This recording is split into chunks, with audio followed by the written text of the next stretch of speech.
Okay, boleh tengok sini. Dia ada getah lah pada bahagian sini. Tapi dia punya ni dah tercabut, dah putus. Sepatutnya benda ni dia bercantum. Dia takkan putus. Ini dekat tangan saya ni ada satu part ni. Okay, nama dia engine mounting. Tapi ni pada bahagian gearbox. Okay, owner dia datang kedai, dia komplain bila dia penukaran gear tu, dia rasa terhentak. Terhentak, lepas tu dia kata ada gegar yang kuat lah. So bila kami check, masalah dia punca daripada dia punya ni, mounting pada bahagian gearbox.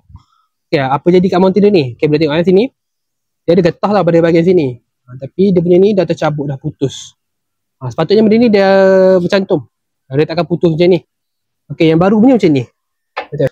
Baru punya. So kita boleh tengok compare lah. Boost ni dia dah penyek dah. Ni dia masih tinggi lagi.